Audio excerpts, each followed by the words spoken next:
What does it truly mean to be strong?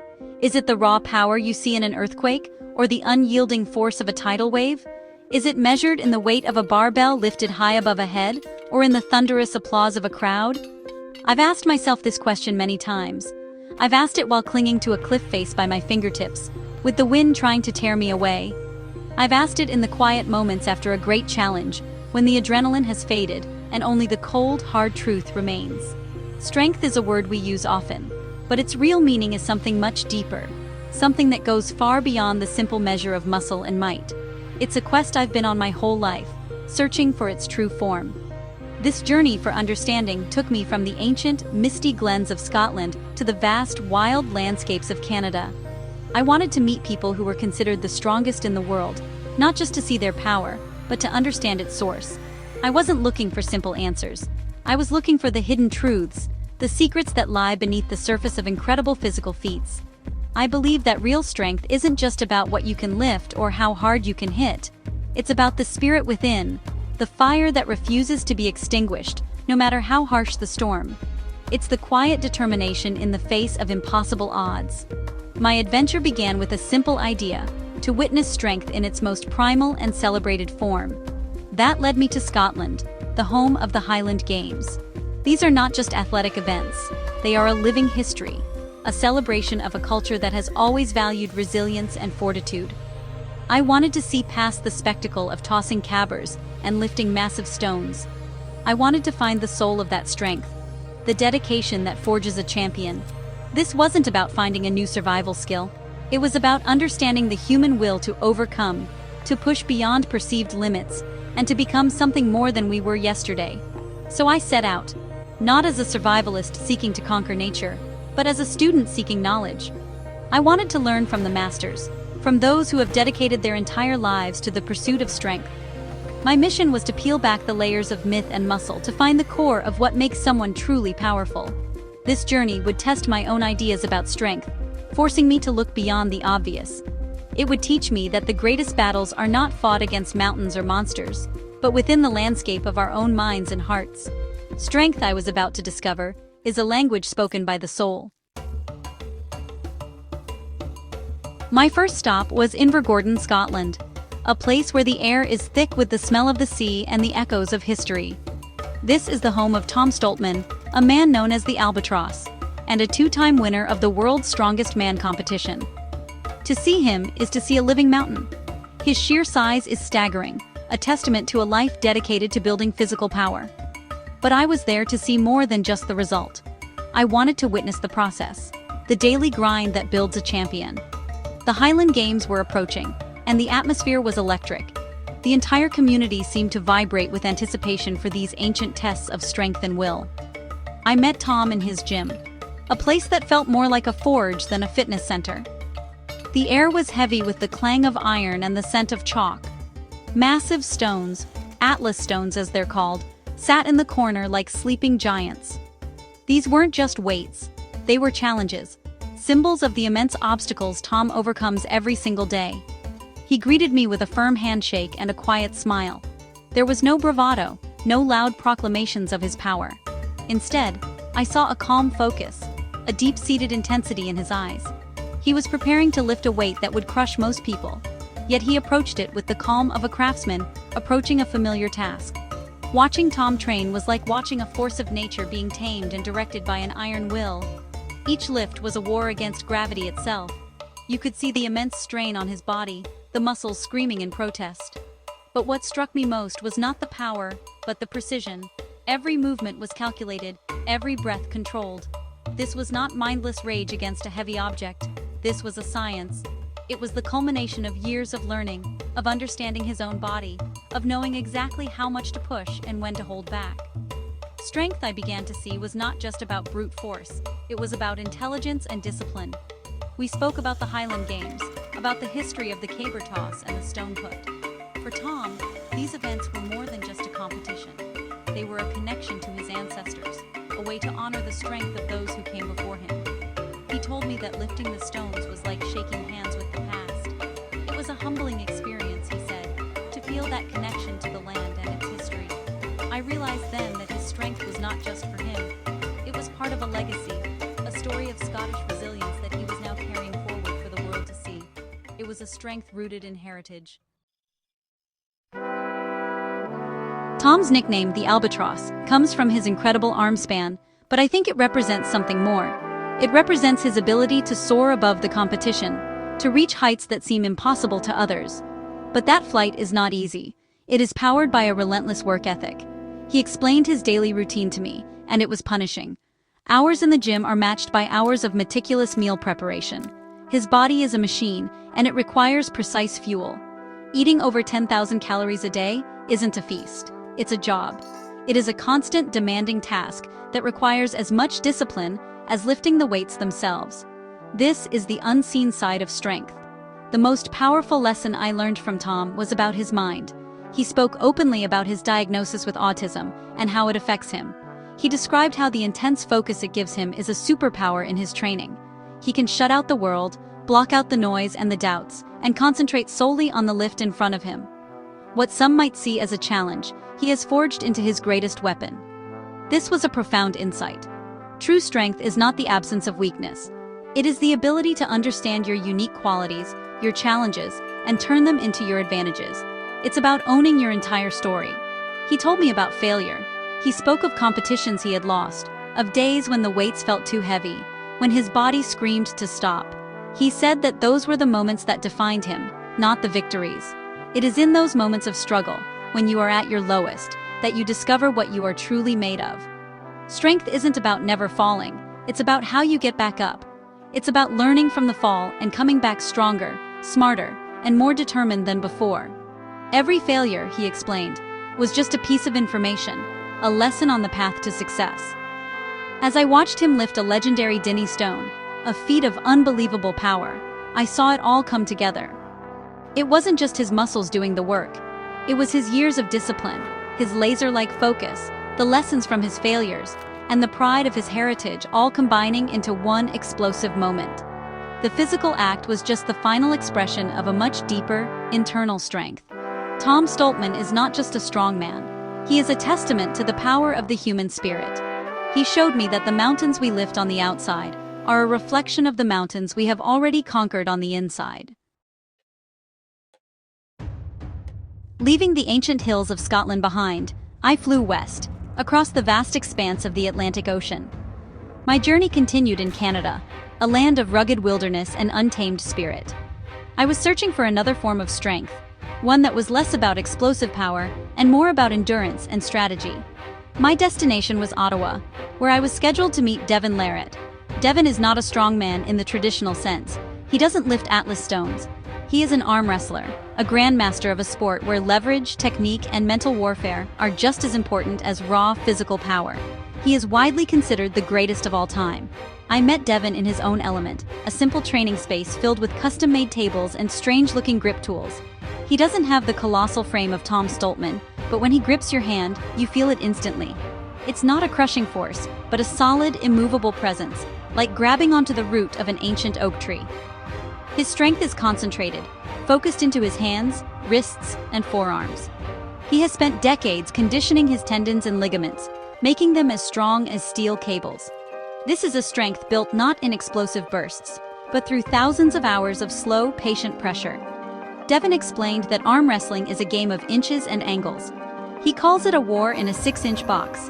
It's a physical chess match. He spoke about hand control, about finding the right position, about exploiting an opponent's weakness before they can exploit yours. He demonstrated different techniques, the hook, the top roll, and with each one, I saw how a subtle shift in his wrist or elbow could completely change the dynamic of the match. It became clear that this was not a simple contest of who had the bigger bicep. It was a battle of strategy, of reading your opponent, and of imposing your will through superior technique and tactics. The psychological aspect was fascinating. Devon talked about the pull, the moment before the match begins. He described the intense stare-downs, the verbal jabs, the whole performance designed to get inside his opponent's head. He said that half the battle is won before your hands even touch.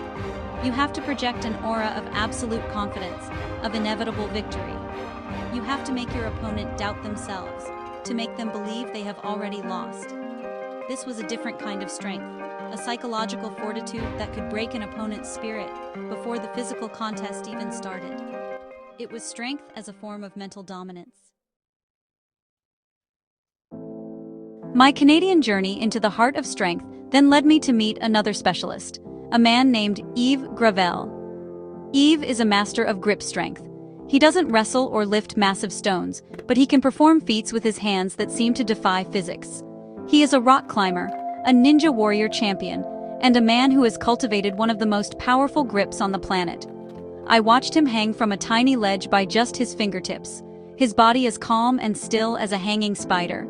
It was an incredible display of control and power, all focused into the very ends of his fingers. It was a quiet, almost invisible strength. Yves explained that grip strength is the foundation for so much.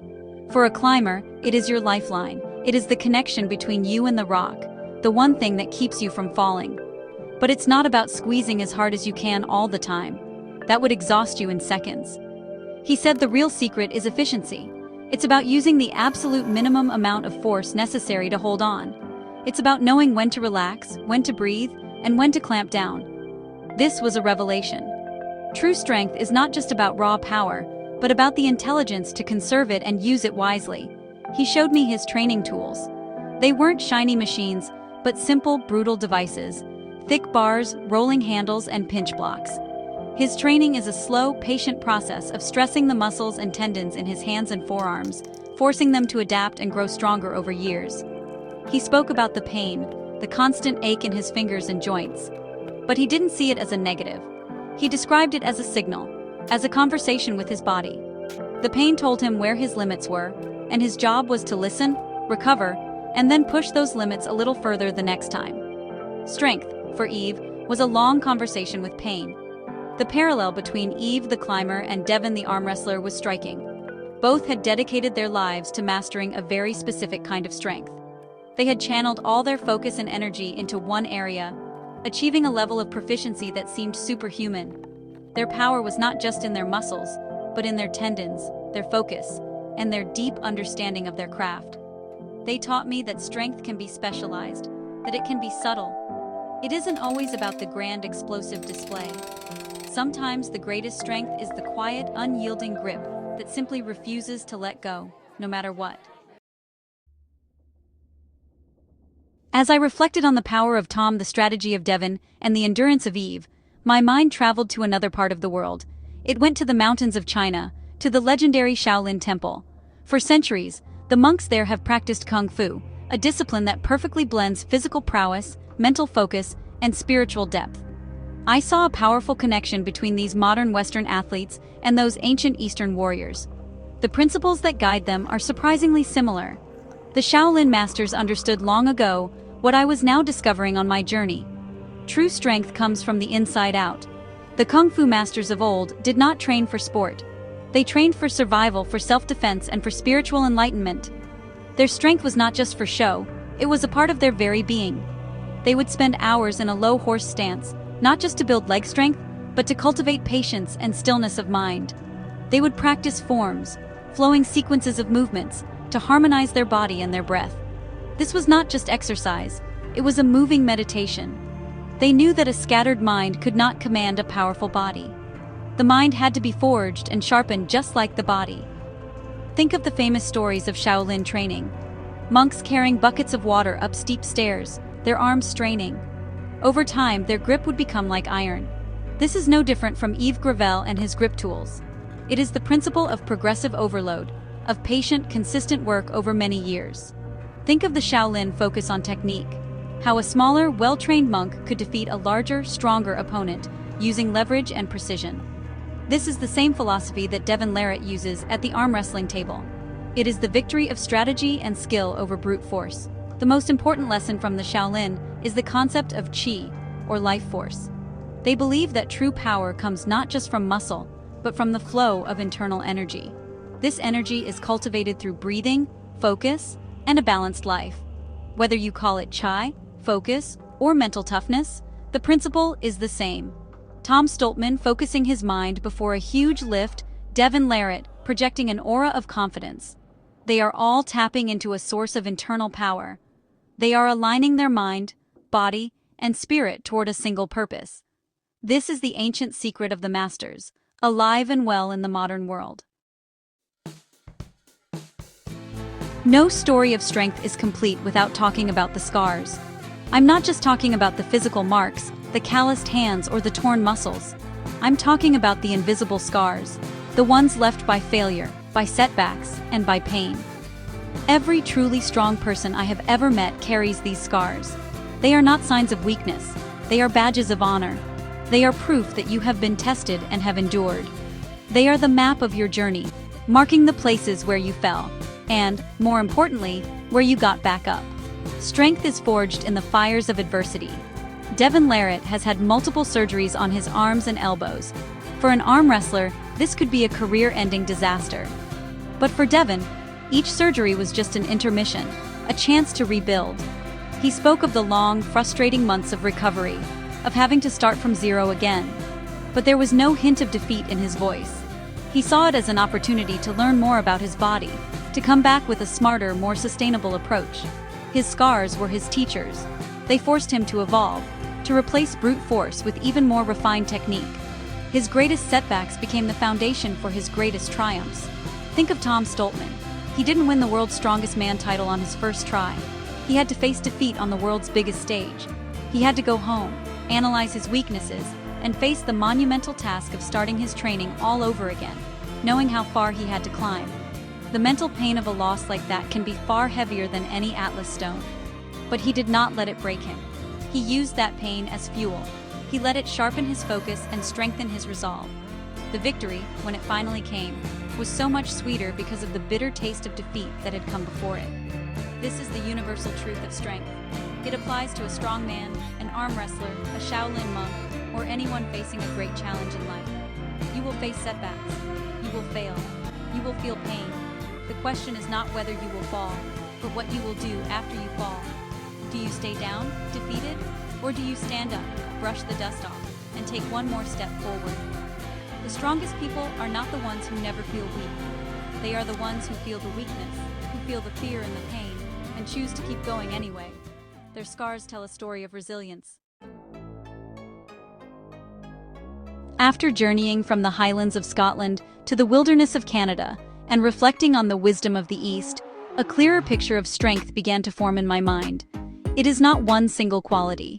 It is an alchemy, a magical blend of different elements that, when combined, create something far greater than the sum of its parts. True strength is a trinity of power, a harmony between the body, the mind, and the character. Without all three, any strength you have is incomplete. It is a structure with a weak foundation, bound to crumble under real pressure. First, there is the physical body. This is the most obvious part, the machine that does the work. It requires training, nutrition, and rest. It is the dedication of Tom Stoltman in the gym, the conditioned tendons of Devon Larratt, the powerful grip of Yves Gravel. Building this physical strength takes years of consistent, hard work. It is a testament to discipline and patience, but the body alone is not enough. A powerful car with no driver is just a hunk of metal. The body must be guided and commanded by a sharp and resilient mind. Next comes the mind. This is the strategist, the commander, the inner voice. It is the focus of Tom Stoltman, the psychological warfare of Devon Larratt, the calm efficiency of Yves Gravel. The mind must be trained to overcome fear, to push through pain, and to stay calm under pressure. It's about developing mental toughness, the ability to control your thoughts and emotions instead of letting them control you. A strong mind can push a tired body far beyond its perceived limits. It can find a path to victory when all seems lost. But even a strong body and a strong mind need a moral compass. Finally, and most importantly, there is character. This is the heart and the spirit. It is the why behind the work. It is the humility of Tom Stoltman honoring his heritage. It is the resilience of Devon Larratt coming back from surgery. It is the determination that gets you back up after you have been knocked down. Character is built from integrity, courage, and perseverance. It's about facing adversity not with anger, but with resolve. It's what ensures that your strength is used for a purpose, that it builds you up rather than tears you down. A person of character is strong even in their quietest, weakest moments. So, we come back to our original question. What does it mean to be strong? After all I have seen and learned, my answer is this. True strength is not a destination you arrive at. It is not a title you can win or a weight you can lift. It is the journey itself.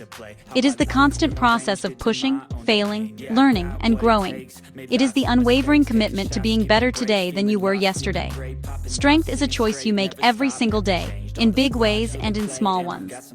It is the decision to try again when everything in you wants to quit. The strongest people I have met are not those who are immune to hardship. On the contrary, they are the ones who have faced the most adversity. They have been broken and have rebuilt themselves. They have faced their deepest fears and have walked through them. Their strength is not a gift they were born with. It is a fortress they have built, brick by painful brick, over a lifetime of effort. They have learned that mountains are not there to block our path. They are there to be climbed, to teach us what we are capable of. This kind of strength is within reach of every single one of us. You don't need to be a world's strongest man or a grandmaster arm wrestler to build it. You build it when you face a fear, when you keep a promise to yourself, when you get up after life has knocked you down. You build it when you choose the hard right over the easy wrong. You build it in the quiet moments of discipline, when no one is watching, when it's just you and your will. It is the small, daily acts of courage that forge an unbreakable spirit over time. In the end, the ultimate measure of strength is not how much you can lift, but how much you can carry. It's the burdens you can shoulder, the setbacks you can endure, and the hope you can maintain in the darkest of times. The strongest people in the world are not the ones who never fall. They are the ones who refuse to stay down. They are the ones with the unbroken spirit, the fire that never goes out. So keep pushing, keep climbing, and never, ever give up. That is true strength.